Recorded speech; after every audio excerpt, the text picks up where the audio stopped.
Today, we are faced with this hard reality. Division caused by the Word of God as a reaction from the old way of life. When people try to keep the status quo, things must be as they are in the old days. No new things should be brought in. This is our problem today.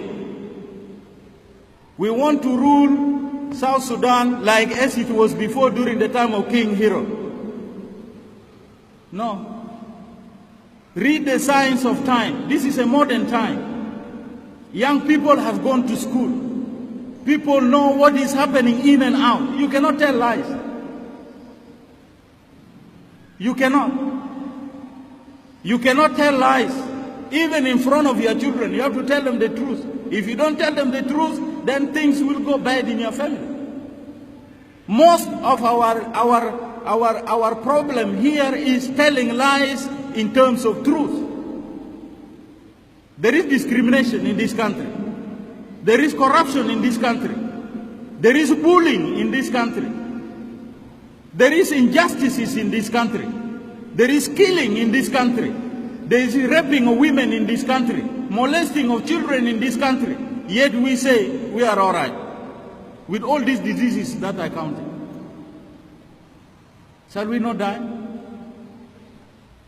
The women who are raped are our sisters, our grandmothers, our uncles, our nieces, and we know them. And yet a leadership will say this thing did not happen, and it happened physically to our own women. People die in big numbers, and we say no, only 27 died. What about the others? These people are related to us, we know them. They have died. And we just keep on saying these things with the hard head. Properties are stolen. The market here was looted, and looted with people who dress our own uniform. They looted the market here in Jebel, and all the people there lost their businesses. And now today we are told a court is open, let somebody come and tell the man who stole his things. Was I there? The thief is wearing the uniform of the country. The fact is that the shop is broken. Somebody comes to your house and asks you to lay down with the uniform of the country and make you to lie down and collect all your things. Will you be able to see that man? And then he say, you go to that court. Where is this court? A family court. Who is ready to persecute his own daughter and son? Kidding. This is just to blindfold the world. So my dear brothers and sisters, this message should be preached of the injustices happening in this country, so that our brothers come back, so that our sons come back, so that our daughters come back. If you keep on telling lies, it will never help us. Now we are divided because we want to live in the status quo. Things have to change. We must accept changes.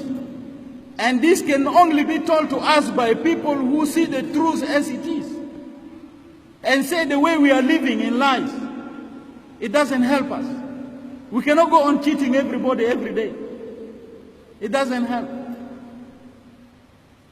It is a matter of accepting that we have not done well.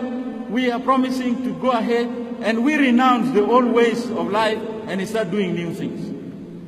But all the time you continue doing the same thing, it doesn't help.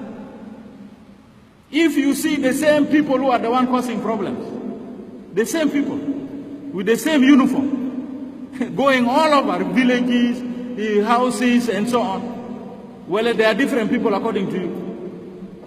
According to me, they are the same people, causing the same problem every day, those years, by then, now, and maybe also forever. Why? Somebody has to come up and say, this division has to stop. Jesus is a victim of the New World Order. Jesus is a victim because he passed the message of love, the message of unity, the message of peace, the message of justice, the message of truth. And he became a victim, just like Prophet Jeremiah. Many of our people are treated unjustly by the leadership, who cling to a group of people who go on committing atrocities in the name of this country.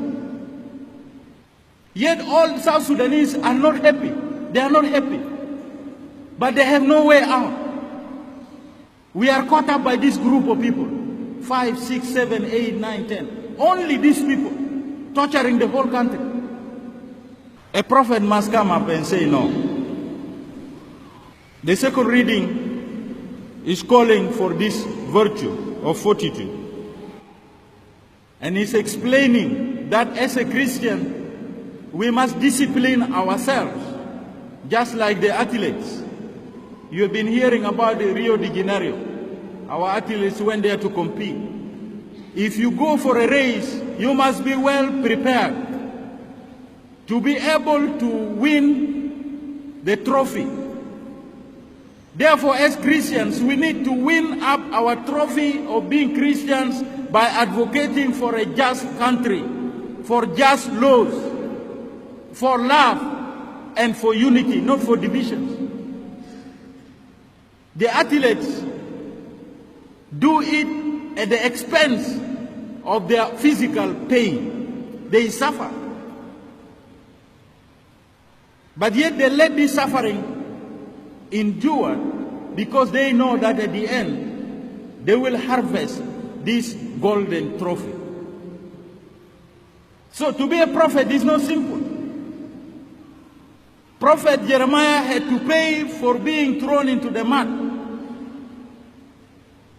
Most of us are persecuted. Most of our people are persecuted. Just because they are telling the leaders, this is not right, you are thrown away. If you are in the parliament, you are thrown away. If you are in an office, you are thrown away. Just because you say something which should be correct, since they want to keep the status quo, you are thrown away. Or you are harassed. And you are told to keep quiet. How many times I was attempted by several people who come around and say, Bishop, you are talking like this. What do I have? I don't have even bank account.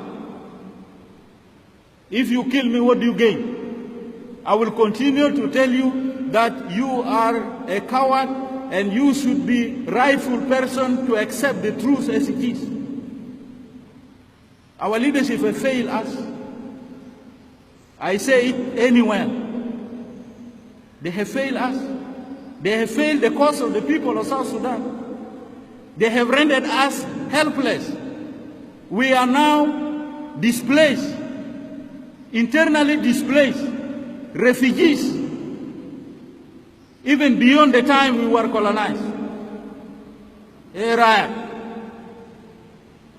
Who did this? Our leadership. They did it. They had to be told this by somebody. To be thrown in the mud doesn't matter. The fact is that the truth must be told as it is. And this can only be told by a Christian. Can be told by a Christian. By somebody who is saying, we cannot go on the way it is. Things must stop somewhere. Somebody has to say it is not fair. And you will be persecuted for it. But this is the message of Jesus Christ. There is no way we can shy from it, because the Lord is calling us to be united, somebody is dividing us. The Lord is calling us to be in peace, somebody is causing war. The Lord is calling us to be brothers, somebody is making enemies. Somebody is doing all these kind of things. What do we do here? We will continue to pass this message.